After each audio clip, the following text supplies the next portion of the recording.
can feel liberating to decide to date multiple men, not get too invested in any of them, and objectify them slightly more than we are supposed to. Hi, I'm Summer Tothill. Every week on my Instagram, I run a Q&A with my followers. They ask me their questions about how gender equality and oppression is affecting them in their world, and I answer. If you join me on Instagram, you can take part in the Q&A, ask your own questions, get your answers, get involved. What are your thoughts on boycotting cishet weddings? Okay, so this is not a practice or a phenomena I'm necessarily aware is happening. So I can only really, guess at why people would be doing it and offer some thoughts around that.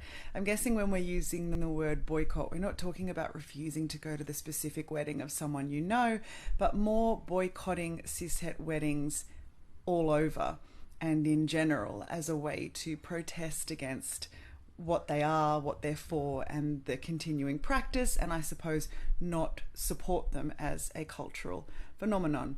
And I can understand why a person might want to boycott the entire concept of cishet marriage. Women are increasingly becoming aware that marriage to men is detrimental to our well-being. We are increasingly aware that marrying men is bad for women's finances, health. The practice of having children with men and becoming a primary caregiver will be really impactful over the long term. And I can see why any person, including myself, would be really disappointed to see our friends going into it and would not really want to participate in and support them doing that. I can see that, but at the same time, I think it can be quite obnoxious and against our point to not support our friends in the things that make them happy. I don't know that it's quite the feminist move we might think it is to just straight up not be there for our friends. I think actually fostering community is probably the more feminist thing to do. So I guess people can boycott whatever they want to boycott. I'm just not sure that boycotting attending the weddings of people we love simply because we don't agree with or don't approve of the way that cishet marriage affects women is necessarily going to move the needle on the patriarchy. Like, I think if you're going to boycott something in the name of feminism, there are much more impactful things to boycott and to refuse to do, and to let everyone around you know that you're refusing to do it. I guess my answer is it's kind of neither here nor there. I understand why someone would want to boycott a wedding, but I also think that it's important to maintain the strength of our connections with the people we love, and sometimes that means going and doing some silly sort of ritual with them that makes them feel happy and supported, while of course resolving perhaps never to get married ourselves.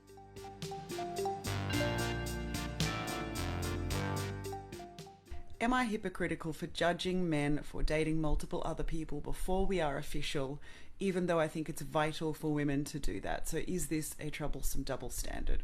I think, as with anything, when we're analysing whether something is a double standard between men and women, what we have to think about is where does the power balance lie and what would equity look like, okay?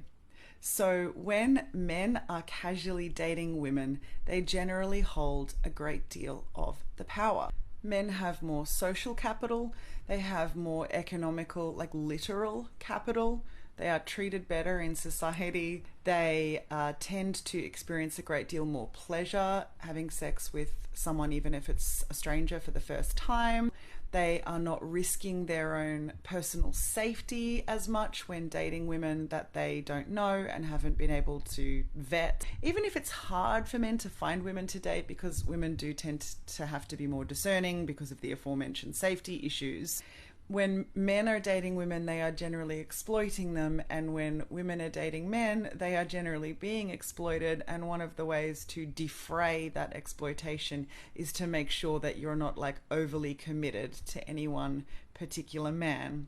And I think that's what's going on in your head when you're judging these guys. There's also that aspect of objectification, men's objectification of women. And so dating a lot of women definitely gives off the impression that you consider women to just be sort of amusements that you can cast aside, like candy wrappers. And we already know that men's objectification of women is an issue that manifests in so many different parts of our lives, and expectations that they have of us and positions that they force us into. So men dating a lot of women feels exploitative and objectifying, whereas women are taught to humanize men, and we do humanize men, and we do excuse their behavior. We do a lot of what's called hermeneutic labor, which is the mental labor of trying to understand their thought process. We do a great amount of work to not objectify men, and so in some ways it can feel liberating to decide to date multiple men, not get too invested in any of them, and objectify them slightly more than we are supposed to.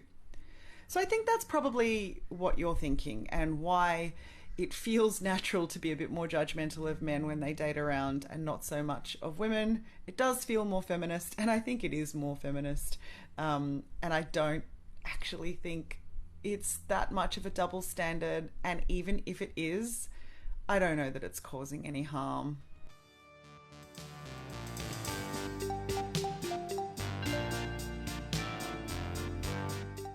That's it for this Q&A. Thank you so much for listening. Find me on Instagram at summertothill. That's summer with an O, spelt the same way as you see in this YouTube channel. I can't wait to see you there.